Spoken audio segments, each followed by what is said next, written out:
Buenas noches. El sexenio de Adolfo López Mateos fue tumultuoso. Puertas afuera, en el contexto de la Guerra Fría y con el ascenso de la Revolución Cubana, nuestra diplomacia nos forjó un lugar de respeto entre las naciones. Puertas adentro, el gobierno tuvo que enfrentar difíciles desafíos. Por el ala izquierda, las huelgas obreras. Por el ala derecha, la actitud de los empresarios y de la Iglesia. De ambas pruebas salió fortalecido, aunque no sin pagar altos costos. Recordémoslos ahora. Acompáñanos.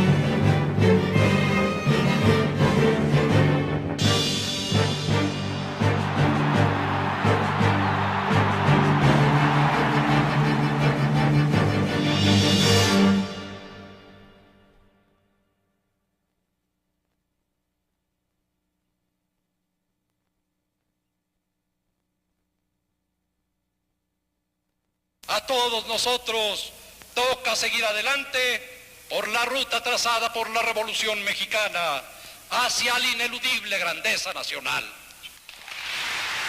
El presidente orador Adolfo López Mateos abrió las puertas de México al mundo y trajo el mundo a nuestro país. López Mateos vivió un sexenio que al mismo tiempo fue represor y rutilante, con momentos claves para el futuro de México. Al inicio del sexenio de López Mateos, el poderoso gremio de los ferrocarrileros estaba en pie de lucha. Durante el régimen anterior se había derrotado al liderazgo charro. En el comité central del sindicato, la izquierda había ganado la mayoría y Demetrio Vallejo llegó a ser el líder del gremio. Los grupos de David Vargas Bravo y Luis Gómez Zeta quedaron desplazados. Toda la tradición combativa de los ferrocarrileros se concentraba en ese momento enfrentada al gobierno. Ningún otro gremio obrero había participado tan dramáticamente en la revolución como ellos. ¿Quién no recordaba que la revolución se había hecho sobre rieles? El líder Valentín Campa, que había sido expulsado del sindicato por diferencias ideológicas con Vallejo, se integra al movimiento y Fidel Velázquez hace denuncias sobre el rojismo comunista de los ferrocarrileros. Las acusaciones del líder de la CTM y la prohibición de una manifestación en las calles de la ciudad no impiden que Vallejo emplace a una huelga que finalmente estalla el 25 de febrero de 1959. Al día siguiente se suspende el paro. El comité vallejista consigue del gobierno la satisfacción general de sus demandas, un 16% de aumento salarial y otras prestaciones. El gobierno estaba alarmado. Su estructura de dominio y de sumisión del movimiento sindical comenzaba a mostrar fracturas. La noticia de la victoria causó un gran entusiasmo entre los grupos disidentes y los estudiantes. Cuando los vallejistas ganaron la primera huelga, recuerda el escritor Carlos Monsiváis, fuimos a la estación de Buenavista, llegó Otón Salazar con un grupo de maestros, habló Vallejo, la banda tocó La Rielera, los ojos de todos los presentes estaban humedecidos. Adiós, mi rielera, ya se va tu Juan.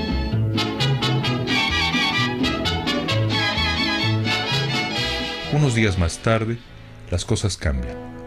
Por un descuido en las negociaciones, no fueron incluidos los ferrocarriles Mexicano y del Pacífico, que se mantenían semi-independientes, así como sus gremios. Los trabajadores de estas compañías fijan la fecha de otra huelga si no se les conceden los mismos beneficios que al resto de los ferrocarrileros. Al no llegar a un arreglo, emplazan a huelga para el miércoles 25 de marzo. En plena Semana Santa se verán afectados millones de vacacionistas. La huelga estalla y el Jueves Santo son arrestados algunos líderes y quedan despedidos 13,000 trabajadores, pero la puerta no está cerrada a las negociaciones. el gobierno está dispuesto a homologar el aumento y las prestaciones a las empresas litigantes. Para cerrar el acuerdo se le pide a Vallejo visitar al presidente López Mateos y aceptar, junto con él, el arreglo. Pero el tosudo Vallejo ofende al presidente al argumentar que no puede asistir sin una grabadora. No se da cuenta que ese tipo de negociaciones no pueden trascender la oficina presidencial. A Vallejo le faltó prudencia. Después de haber triunfado, pues él hubiera guardado cierta calma, ¿no? Hubiera mostrado cierta capacidad negociadora, pero no fue así. Para colmo, en el Comité Central hay mayoría de votos provenientes del Partido Comunista y de sus aliados, que insisten, todos ellos, en el paro total de los ferrocarriles nacionales en solidaridad con las dos empresas en conflicto. Se emplaza la huelga general para el día 28. El 28 de marzo, sábado de gloria, con lujo de violencia a golpes de macana y bayoneta, en una operación relámpago que cubrió toda la República, la policía, el ejército y las corporaciones de agentes especiales apresaron a 10.000 ferrocarrileros. Se les confinó en las cárceles y en el campo militar número 1. En Monterrey fue torturado y asesinado el líder Román Guerra Montemayor. A la 1 de la mañana del domingo 29, David Vargas Bravo recibe una llamada del secretario de Gobernación, Gustavo Díaz Ordaz.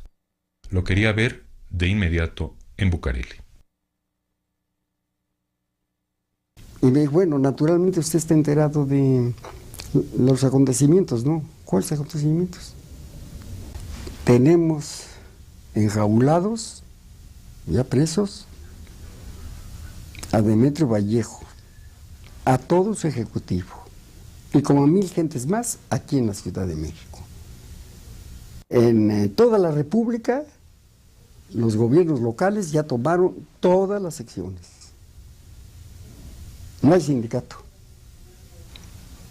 ¿Y yo para qué sirvo? ¿Qué? Para esto. Hay que nombrar un comité ejecutivo de inmediato, que legalmente dirija todos los movimientos. Las elecciones pues, no se pueden hacer ahorita, pues no hay otra más que rifar los puestos. 3 palitos y una bolita para ver quién le toca la tesorería y luego otra para ver quién le toca. Así se hizo el Comité Ejecutivo General que sustituyó a Vallejo. En los días siguientes, Vargas Bravo y Gómez Zeta, cada quien por su lado, rompieron la huelga y con su gente se corrieron los famosos trenes fantasma, que escoltados por el ejército pero vacíos de carga y pasajeros, simulaban ruidosamente la reanudación del servicio. Así, lograron que una considerable proporción de confundidos paristas volvieran a sus puestos. En las siguientes semanas, 35 líderes del movimiento fueron encarcelados. Demetrio Vallejo y Valentín Campa recibieron sentencia por el delito de disolución social y pasarían más de 10 años en la cárcel. Los trenes de dos sistemas incompatibles habían chocado. El sistema político mexicano no podía tolerar en su rígida organización corporativa la intransigencia ideológica de los partidos de izquierda. Ambas partes habían sido responsables del choque, pero los crímenes y atropellos se cargarían a la cuenta histórica del gobierno.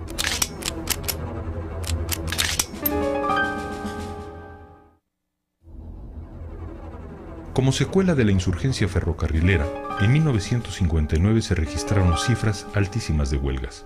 La mayoría tenían 2 puntos en común: la exigencia de aumento salarial y el respeto a la independencia sindical. A la suspensión de labores por parte de los telefonistas, siguió el despido forzoso de sus dirigentes.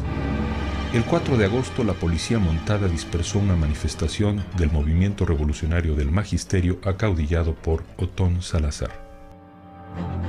Los petroleros que protestaban frente al monumento a la Revolución fueron expulsados violentamente. Era la ley de ojo por ojo, diente por diente. De un lado las protestas, del otro los granaderos y la policía montada con sus macanas y gases lacrimógenos. Si bien es cierto que los conflictos sindicales ganaban las planas de los diarios, la callada labor de Fidel Velázquez al frente de la CTM era acaso más decisiva.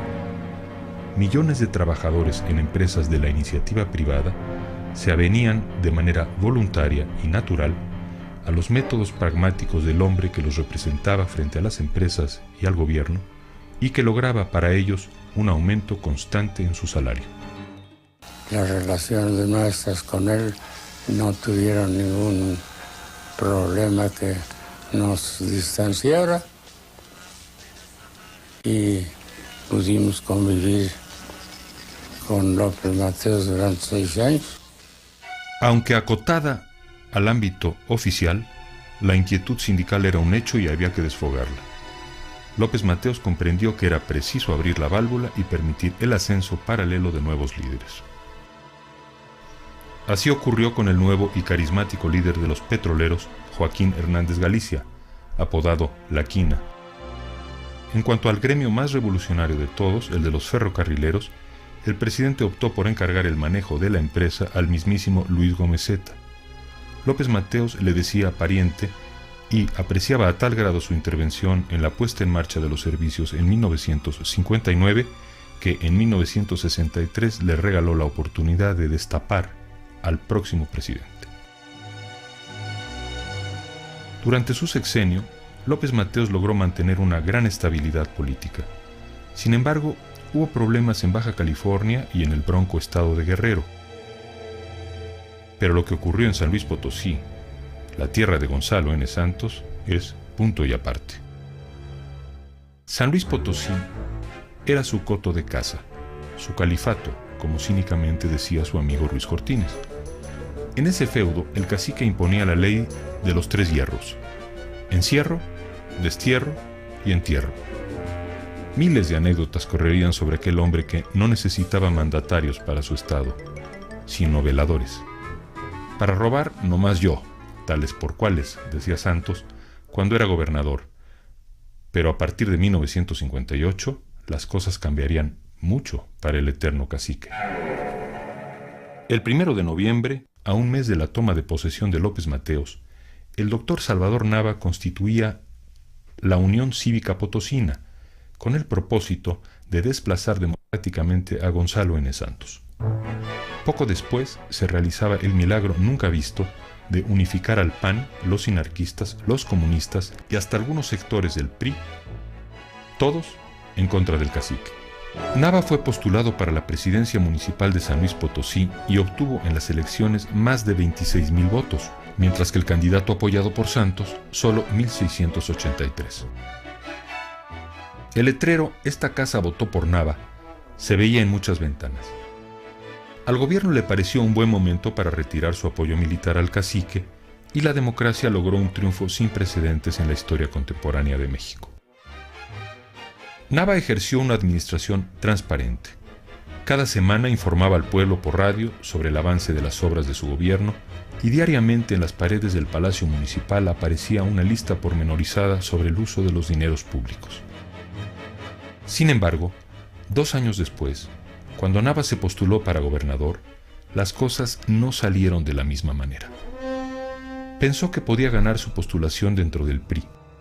Nunca había sido miembro de otro partido. Había sido un presidente municipal honesto, pero no pertenecía a la familia política del sistema y el PRI no aceptó su candidatura. Le mandan a hablar Corona del Rosal, que era, me parece, el presidente del PRI, y entonces le dice: doctor, sabemos que su precampaña está perfecta, pero usted no va a ser el gobernador. Pero usted, doctor, si quiere una senaduría o algo, será para usted. No, le dijo, yo no ando buscando trabajo, yo tengo mi consultorio. Perfecto.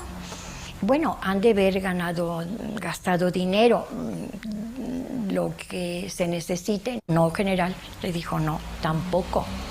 Sí se ha gastado, pero tampoco, no hay suficiente dinero ni para que me compre a mí, ni para que compre al pueblo de San Luis. Ninguna de las dos cosas. Entre julio y septiembre de 1961, los potosinos pusieron en marcha un vasto movimiento de resistencia civil para seguir apoyando a Nava. Este fue un desafío al sistema. Como represalia, la ciudad fue ocupada por el ejército. El 15 de septiembre, el gobierno central completó su misión. Emplazó provocadores en las azoteas, apagó a medianoche las luces de la ciudad, asesinó en las calles a varios ciudadanos. Los militares ocuparon la sede del Comité Navista. Al día siguiente, el doctor Nava y sus colaboradores más cercanos fueron llevados al campo militar número 1. Se acusó a Nava del consabido delito de disolución social y otros actos ilegales. Un mes después, salió libre bajo fianza. Que lo manda a llamar López Mateos cuando él sale y entonces le dice, doctor, ¿se queda aquí? No, le dice, yo me voy a San Luis. Y entonces le dijo, pues, como cuidado, ¿verdad? Le dijo, yo ya tengo mi trabajo y voy a tratar de formar un partido político. Al regresar a San Luis, formó el efímero Partido Democrático Potosino. 2 años más tarde, en febrero de 1963, el gobierno optó por un método de disuasión más directo. Lo torturó físicamente. Durante los siguientes 25 años, Salvador Nava se alejó de la política.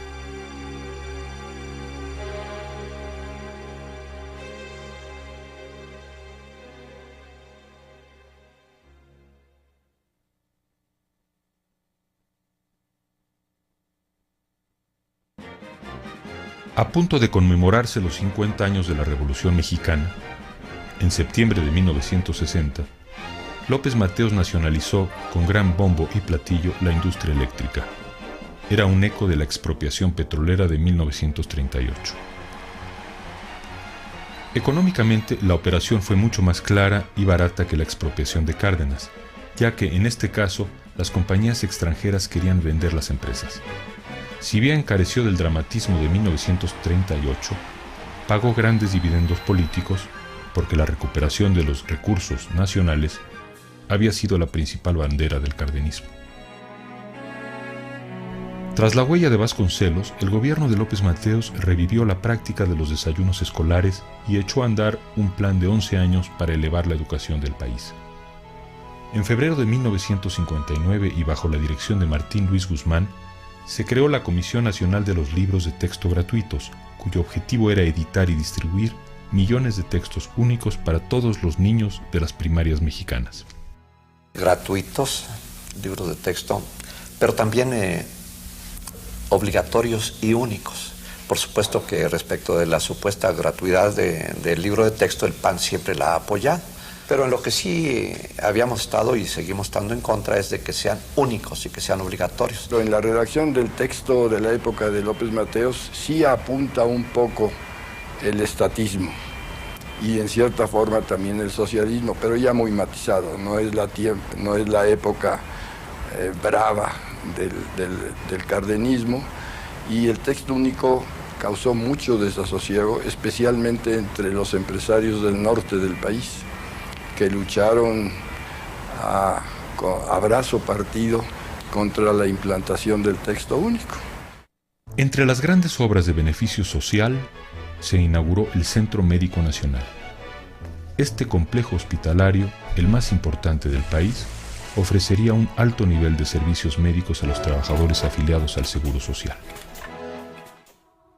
También el gobierno de López Mateos proyectó e inauguró varios museos muy importantes, como el Museo del Virreinato en el ex convento de Tepozotlán.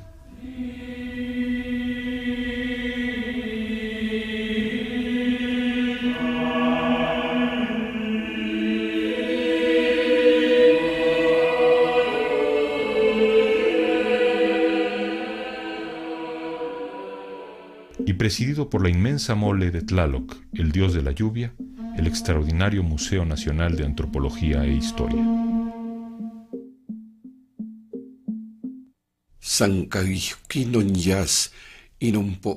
Solo así he de irme, como las flores que perecieron.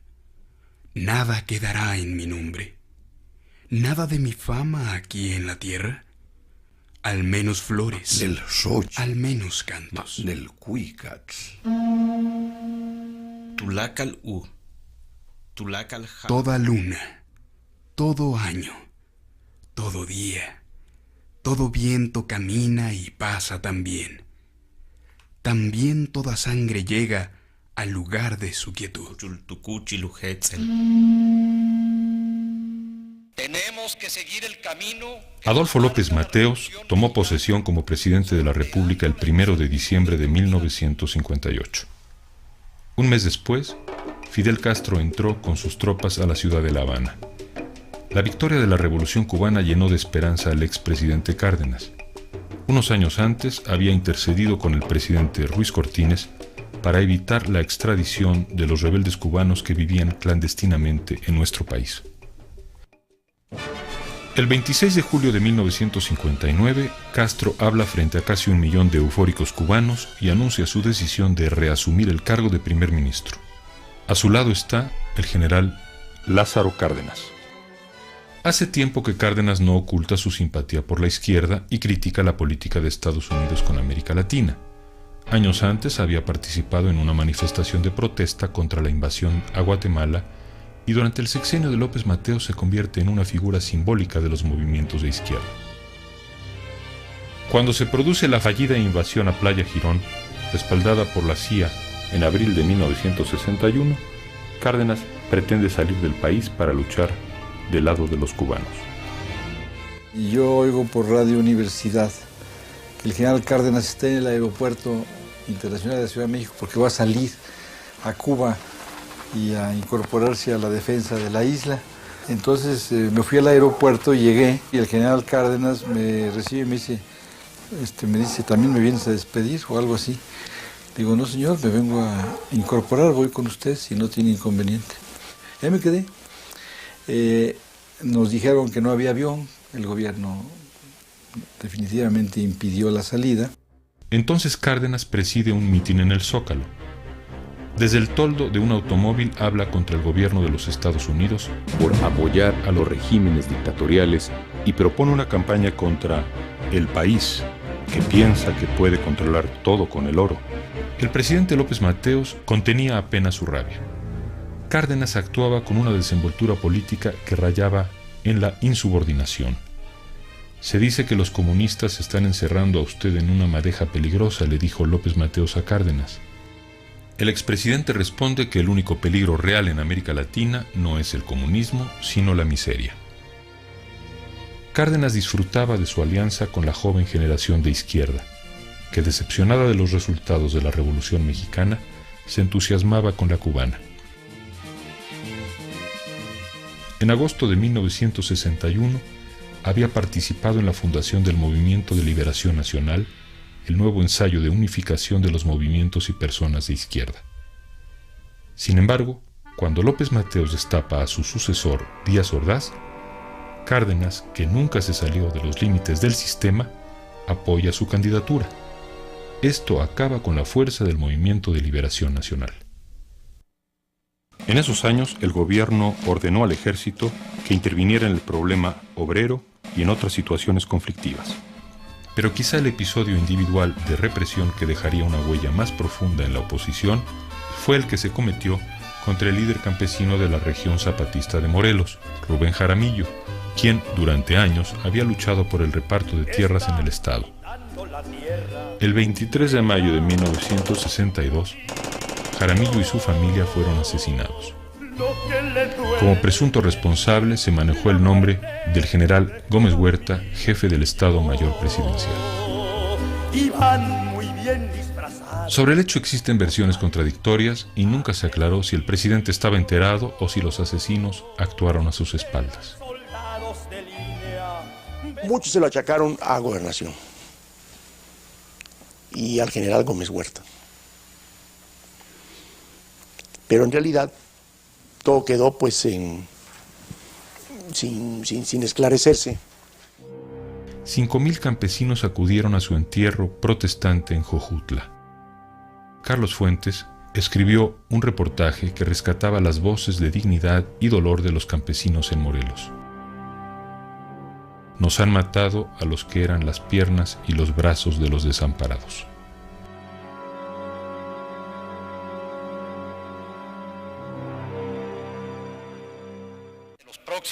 En la presidencia, la pasión andariega de López Mateos encontró un cauce creativo. Sería el embajador de México en el mundo y aprovechó su gestión para llevar su sonrisa cordial y la tradicional cortesía mexicana por todos los caminos del planeta. En octubre de 1959 viajó a los Estados Unidos y Canadá. Poco después a Venezuela, donde sufrió un ataque terrible de migraña. También visitó Uruguay, Argentina y Colombia. En octubre de 1962 llegó al Oriente, la India, Japón, Indonesia y Filipinas. En Europa visitó Francia, Yugoslavia, Polonia, Países Bajos y la República Federal Alemana. Hacía sus viajes acompañado de buena parte de su gabinete e invitados de la iniciativa privada. En 1963, en una ceremonia que la prensa mexicana resaltó hasta el delirio, Estados Unidos devolvió a México una pequeña franja de territorio fronterizo que se hallaba en litigio llamada el Chamizal. 177 hectáreas de tierra desértica no harían gran cosa para acrecentar la riqueza nacional, pero eran una reivindicación arrancada a las entrañas del gigante. La entrega fue el resultado de una gestión que había empezado con el presidente Kennedy. Pero hay una anécdota que sí vale la pena contar. El presidente Kennedy ya estaba cansado ese día y un poco con la mentalidad americana, pero amistosamente me preguntó, me dijo: señor embajador, pregúntele usted al presidente López Mateos, ¿en cuántos millones de dólares estima el Chamizal? Inmediatamente López Mateos me dijo: dile al presidente Kennedy que yo no soy agente de bienes y raíces. López Mateos mantiene su postura en favor del desarme nuclear y, hacia el final del sexenio, consigue la designación de México como sede de los Juegos Olímpicos de 1968. El pueblo, acostumbrado a las ausencias presidenciales, comenzó a llamarlo López Paseos o el Golfo de México, pero no había auténtica reprobación en esos sobrenombres. López Mateos era popularísimo. El entusiasmo sin precedentes para un país volcado hacia adentro de salir al mundo y recibir a los grandes estadistas, Eisenhower y Kennedy, o a las grandes estrellas como Marilyn Monroe, llegó a la apoteosis con la visita a México del general Charles de Gaulle, cuyas palabras probaban que el país, en 1964, había vuelto a ganar un lugar modesto pero visible y respetado entre las naciones. Francia admira a México, dijo de Gaulle, por su estabilidad política, su desarrollo económico y su progreso social. Algo misterioso y extraordinario debía tener una revolución institucional, diría de Gaulle, mientras recibía la entrega eufórica de un pueblo adorador de grandes líderes. Respecto a la política exterior y por razones históricas, el sistema político mexicano defendió con decisión los principios tradicionales del respeto a la autodeterminación de los pueblos. Gracias a la hábil labor del secretario de Relaciones Exteriores Manuel Tello y del subsecretario, el poeta José Gorostiza. Junto con ellos, un notable grupo de diplomáticos de carrera, formados en una tradición que se remontaba a los tiempos de Juárez y Díaz, manejaron con destreza el delicado asunto de Cuba frente a las presiones de los Estados Unidos. En México, y tras el episodio de Playa Girón, el gobierno cambió su actitud de tolerancia frente a las manifestaciones de simpatía por Cuba y empezó a obstaculizarlas. Sin embargo, cuando se celebró en Punta del Este, Uruguay, la 7ª reunión de consulta de la Organización de Estados Americanos, Estados Unidos propuso la expulsión de Cuba.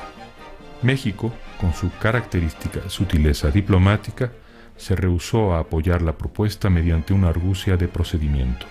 La Carta de la OEA no preveía la posibilidad de expulsar a un Estado miembro. Más tarde, México fue el único país latinoamericano que se negó a romper relaciones diplomáticas con el gobierno de Fidel Castro. Nunca actuó con tanta vigencia la doctrina Carranza y la doctrina Estrada, como en esta ocasión. No intervención, autodeterminación de los pueblos. Secundar sin ambajes a la Revolución cubana habría resultado en una tensión insostenible con los Estados Unidos, los empresarios y la Iglesia mexicana. Secundar sin ambajes a los Estados Unidos habría resultado en una tensión insostenible con el gobierno revolucionario de Cuba, los intelectuales y otros sectores de izquierda mexicana que podrían radicalizarse. López Mateos manejó la situación con su mejor diplomacia y no tuvo fricciones con el gobierno norteamericano. Por su parte, Fidel Castro agradeció siempre la posición mexicana con respecto a su gobierno. En retribución, desde la isla no se apoyaron los movimientos guerrilleros en México.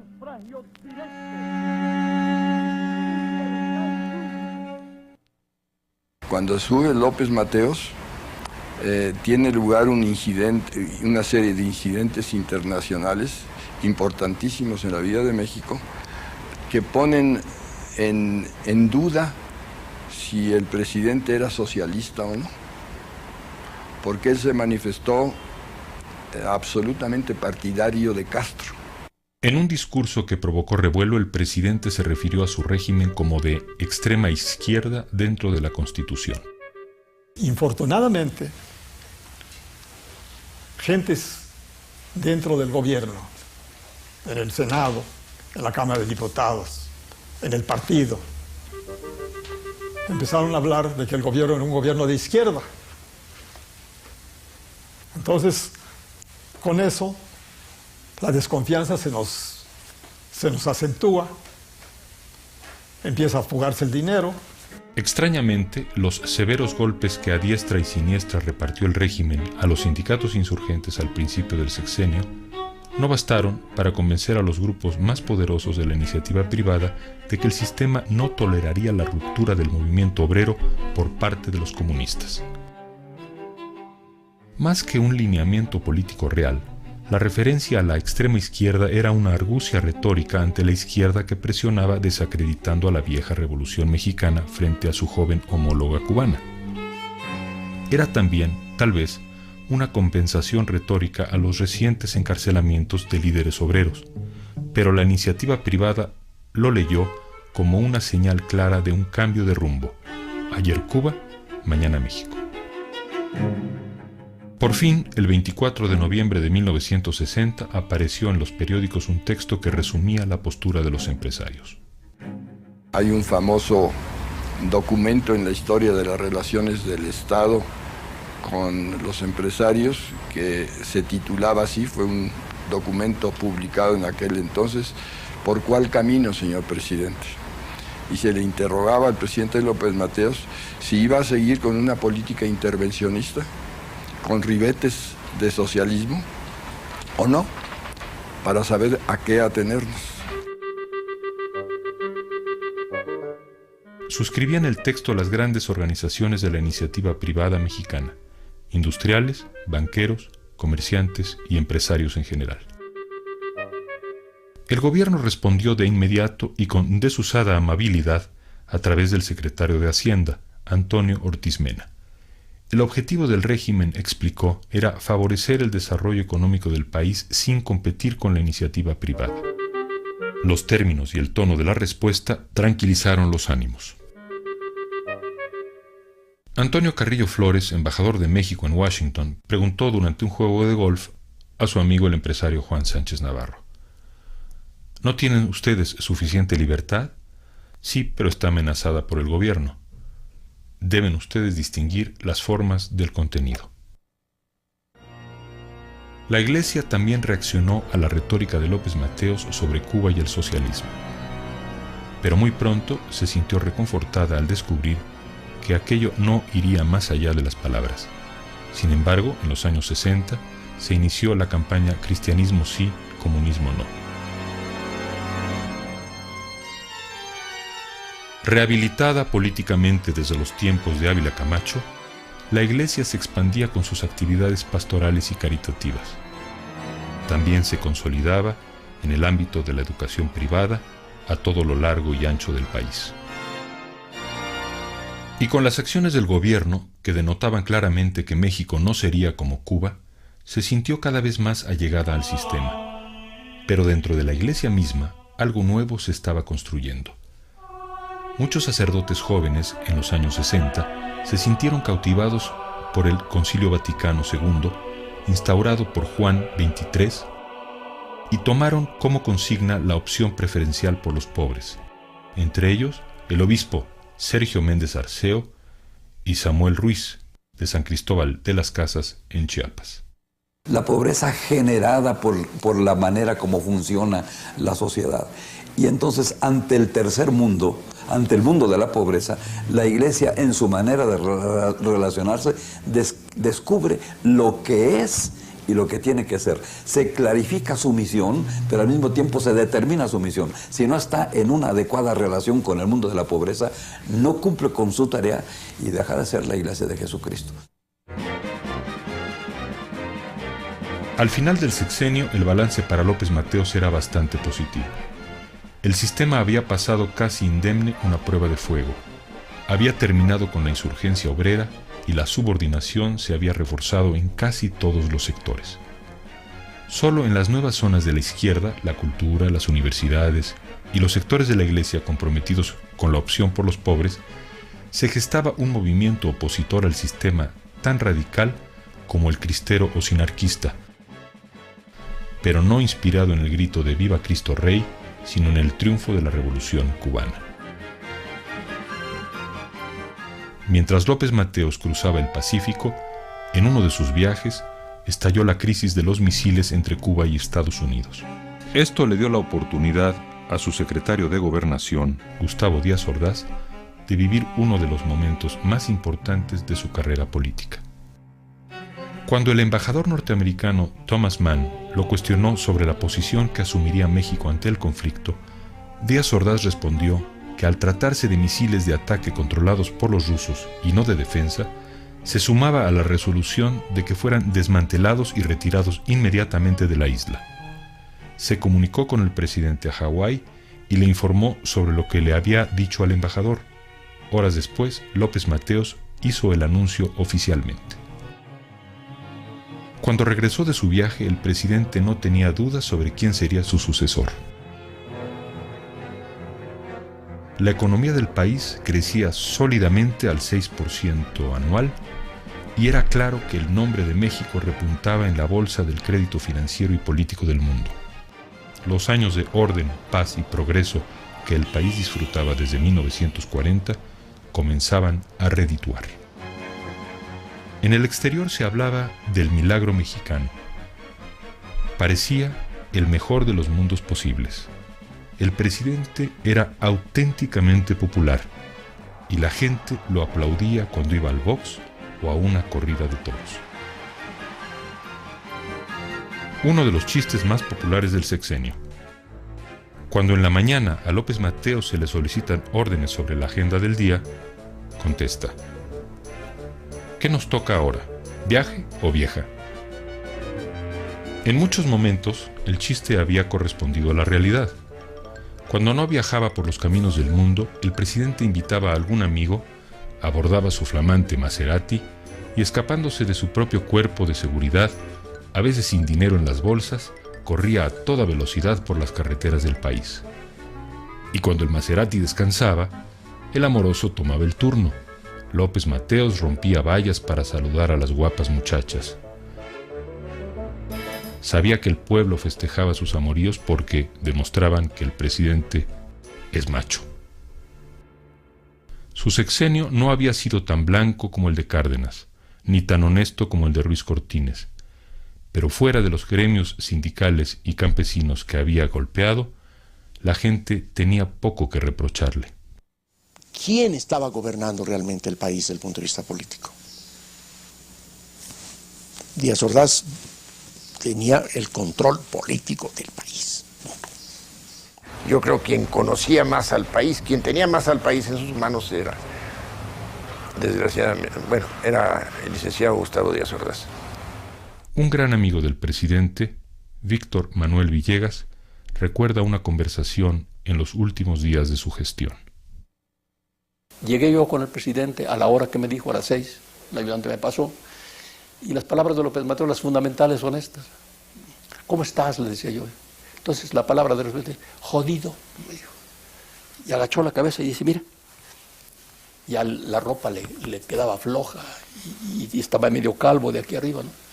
Y verte en las fotos, se le notaba ya físicamente un decaimiento, ¿no? No era la misma gente que llegó a la presidencia, estaba muy enfermo. Estoy enfermo, me dijo. Un año después de dejar la presidencia, tuvo de nuevo un terrible ataque de migraña. Se le diagnosticó aneurisma cerebral. Gente de todas las clases sociales hizo guardia en el hospital para preguntar por su salud. En la operación se descubrió que tenía 7 aneurismas en el cerebro. No había esperanza. López Mateos entró y salió del hospital varias veces. Me decía, después de tanto como he recibido en la vida, que todo me ha sonreído, todo. En mi vida intelectual, mi vida afectiva, mi vida política y todo. Yo tengo que esperar lo que venga. Gradualmente perdería el control de su cuerpo y una traqueotomía de emergencia dejó sin voz al hombre que había sido un gran orador. Murió el 22 de septiembre de 1969, sumido en el silencio y el dolor, inconsciente del silencio y el dolor del país, que había dejado en las manos severas de Gustavo Díaz Ordaz.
Próximamente, María y los Gallos.